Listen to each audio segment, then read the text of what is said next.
Hej alle sammen. Ja, denne weekend, der har jeg sat mig for at gå rundt om Hoptrup Sø. Jeg ligger hernede i det sønderjyske. Det er kun en 2-dages tur, lørdag og søndag. Jeg har aldrig været hernede lige på specifikt her omkring, så det er lidt nyt. Så jeg vil lige se, om jeg kan finde en tur rundt.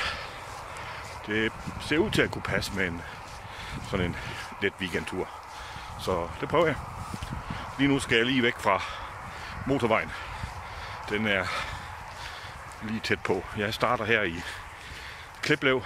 Det er lige præcis ved motorvejen, så det er i hvert fald nemt at komme til herfra. Motorvejen kan I måske se løb derovre.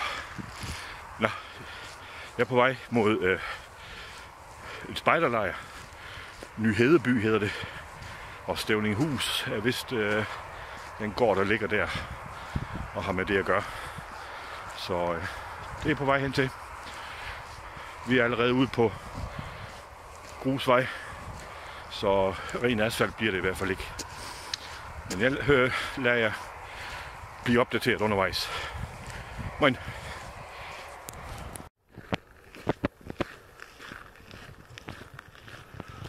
Fremme ved Stævninghus. Jeg hører et modtaget med indgangsportal. Sådan skal det være.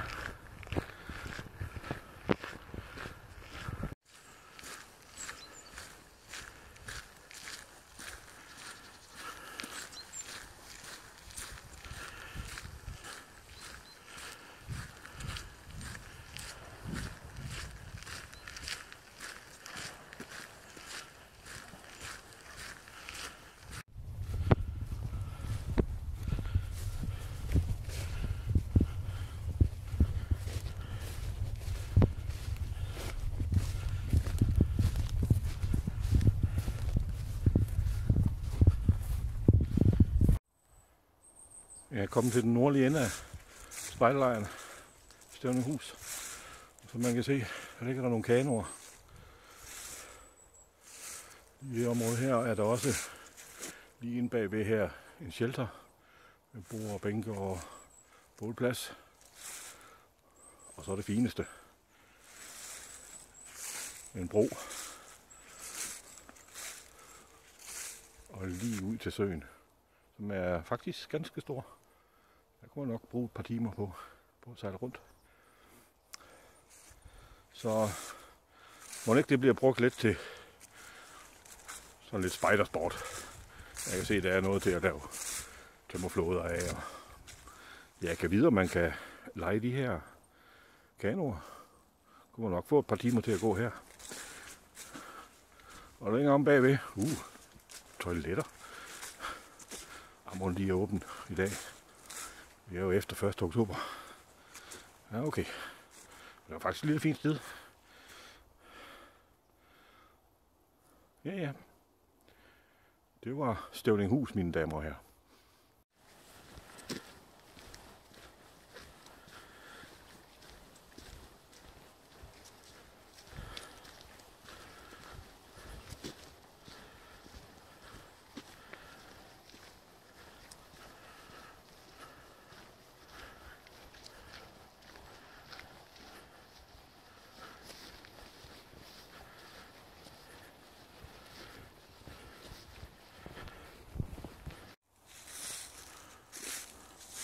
Så lige for dem, der siger, hov, er det ikke lige et militærterræn, du har gået rundt i? Jo, men det er åbent.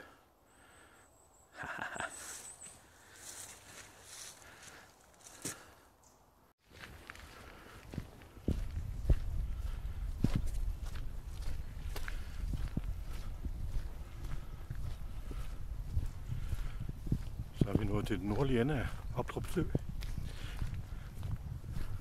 Det bliver lidt mere åbent. Man kan se det længere ud.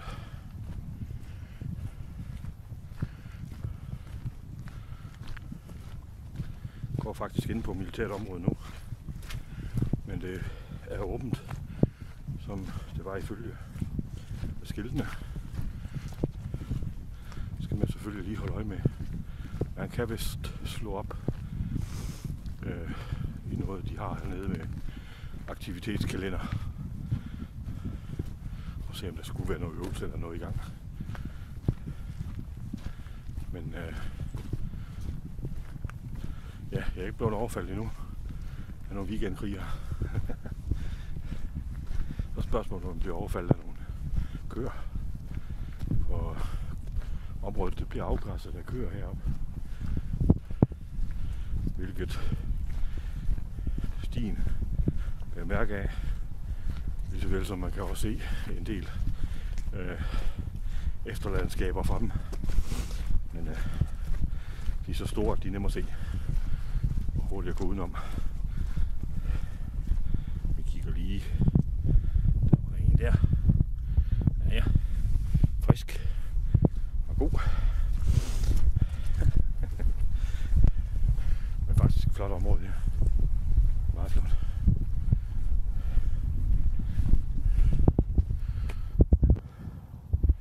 Jeg fortsætter med stien. Jeg skal op til noget, der hedder Hoptrup Krat. En skov, der har fri teltning. Jeg håber, jeg kan komme derop, inden det bliver alt for mørkt. Ellers så skal jeg have pandelampen på. Men det må jeg se, når jeg når derop af. I hvert fald flot her.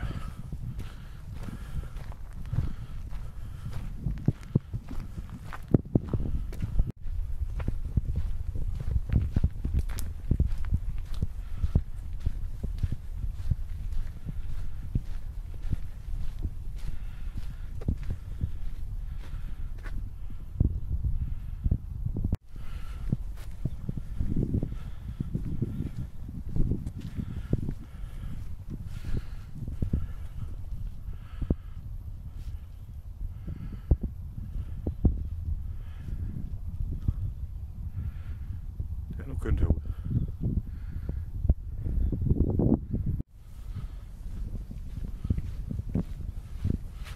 Så er jeg på vej ind i Hostrup Krat. Det bliver spændende at se, om jeg kan finde en plads. Og som lidt af en overraskelse, det er faktisk været rimelig fladt over det meste af turen her. Og så kommer man hertil, så er det bare en stor jordknold. Masser af bakke. Så nu må jeg se, om jeg kan finde et sted, hvor der er plant. Og det begynder selvfølgelig, kan man se, at blive temmelig mørkt. Om kvarters tid, der er der ikke ret meget mere at se. Så jeg håber, jeg har fundet en plads inden da. Vi hører nærmere.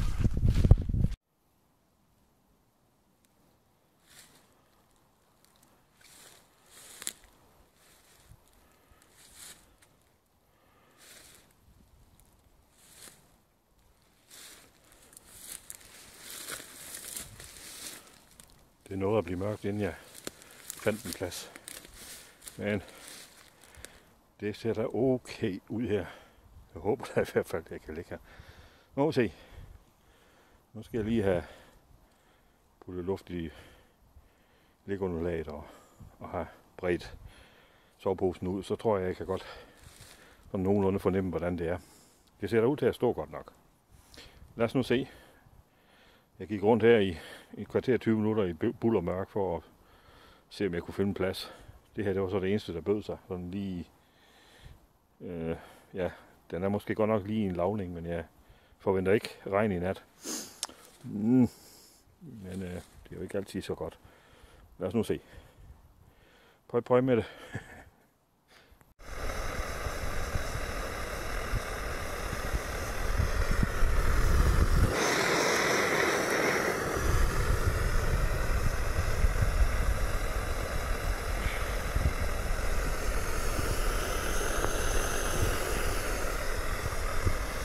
Kaffe. Og lad os starte med.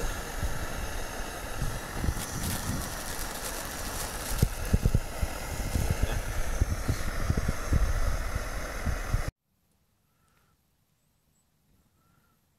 Så er vi stået op igen. Og ved at varme min sfære op, så vi kan få noget kaffe. Jeg tror da, jeg har været heldig med stedet her. Og kigger rundt. Der er tæt bevoksning. Men det var tæt på stien, den ligger herude. Og den fineste lille morgensol. Jeg har haft en god nat søvn. Og rimelig lige og behageligt at ligge. Så jeg lå ikke oppe i et hjørne i teltet. Det var godt. Ja, en kop kaffe vil gøre godt. Ja. Og så skal jeg lige have sat frisyren, og så kan vi snart komme i gang igen.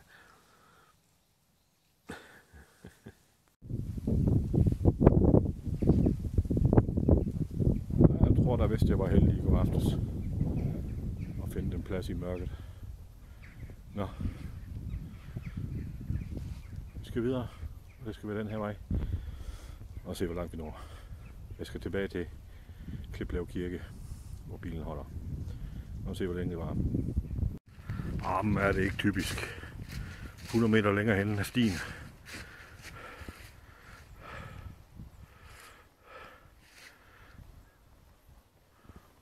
Der er flere pladser, man kunne have lagt sig på.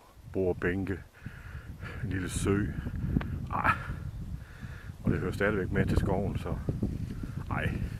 Nå ja. Sådan er det at komme for sent afsted. Og det er mørkt, når man kommer frem. Det må vi da leve med. Ja, det husker jeg bare til næste gang.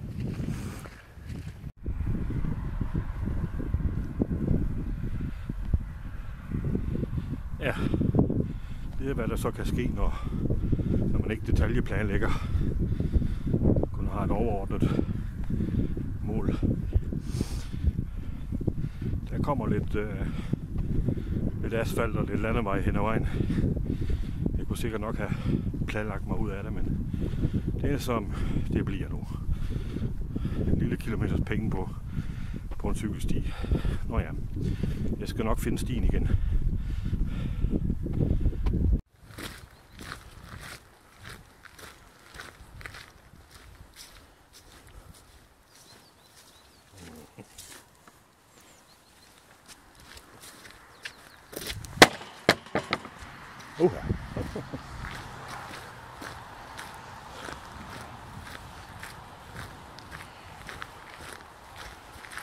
Så er vi på vej ned mod søen.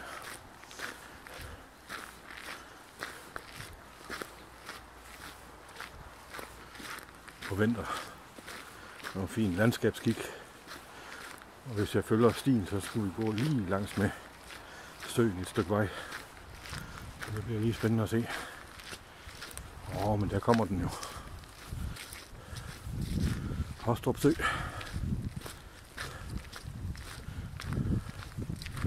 Der ser fint ud.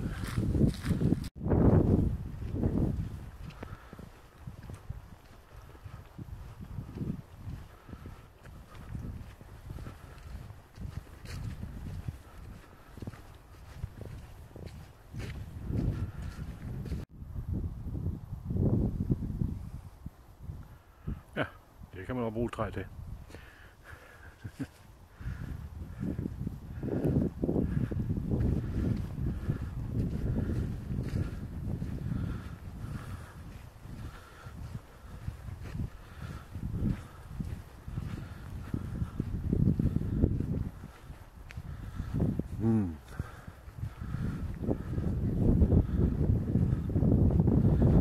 Hvor vi kan komme rundt den vej her. Vi er da i hvert fald ved Søbrønden.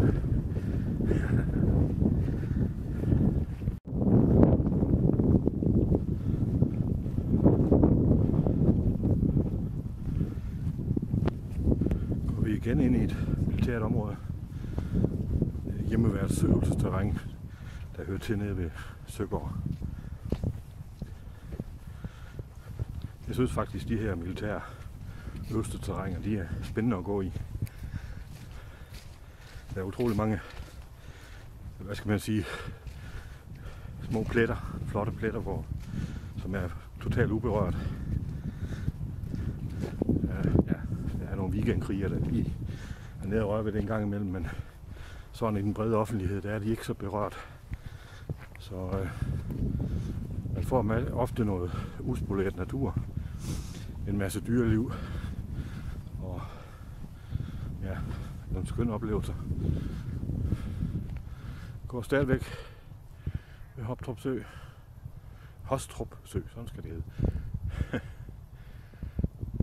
Men sådan lige til at tænke over, hvis man går ind, og hvis man skal ind i militærområder, så sørg for, at det er åbent for offentligheden på det tidspunkt, du går der. Der kunne jo være en øvelse i gang, og der kunne også være noget jagt. Det findes også her. Så bare lige være sikker på, at det er åbent.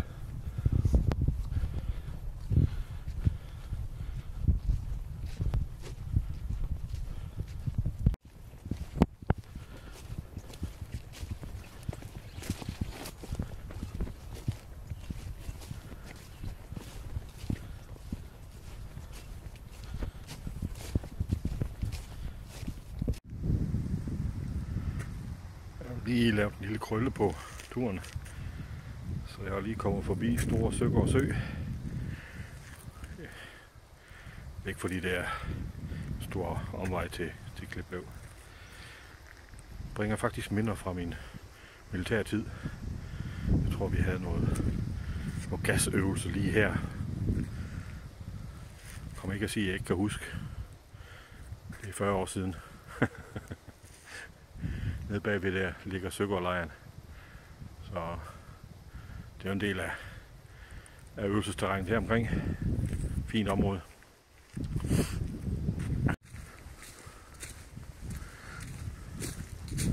Det er lige hvad jeg har brug for. Lille sted. Og en pause. Lige. Man kan lige skimme søen ud af træerne. Altså et flot område her ved Søgård Sø. Ja. Jeg kan se, at vi er ved havet. Der er skaller. Okay.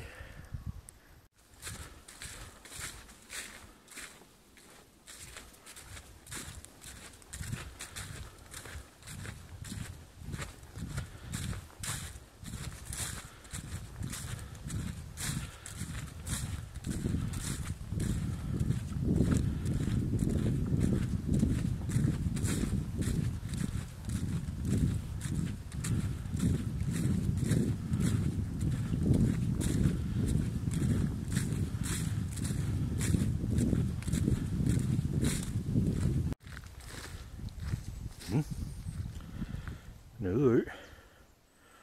Okay.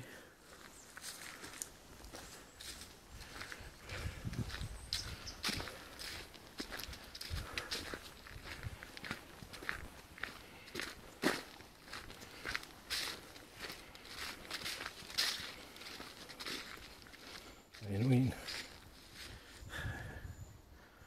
Okay. Flot område. Og hvad ser jeg derovre i? Løsningen. 3 shelters. Okay.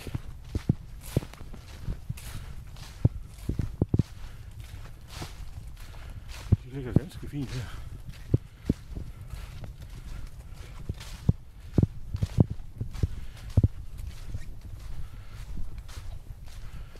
Jo. Det skal vi lige kigge lidt nærmere på.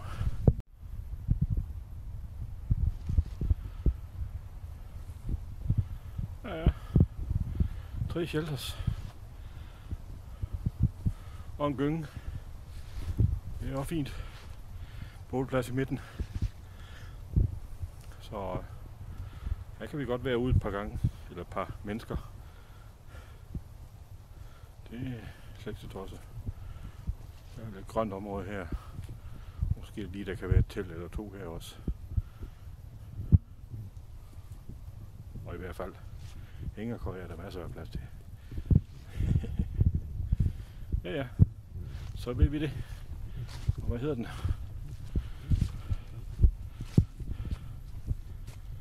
Lejrpladsen Søgaard Skov skal bookes ved Naturstyrelsen. Plads til cirka 20 personer. Og der er frit fiskeri i den nærliggende sø. Okay. Ja. Nå, vi skal bare videre. Tilbage til Kliplev.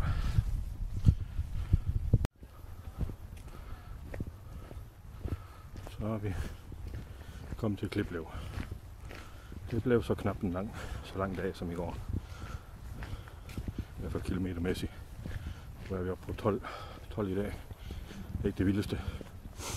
Men okay, skal jeg hjem og lave lidt husligt arbejde. Jeg skal vaske noget tøj. Jeg tror også opvasken der lige skal ordnes. Så alt i alt en skøn tur. Og en rent naturmæssigt i hvert fald en skøn tur. Så det kan helt bestemt anbefales.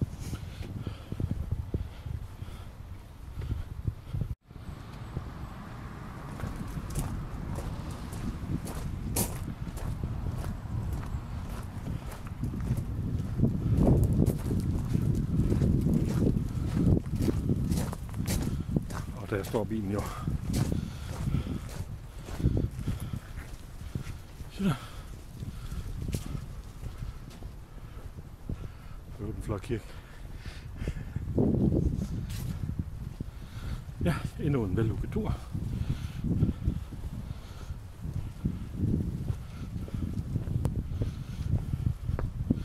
Moin, og vi ses næste gang.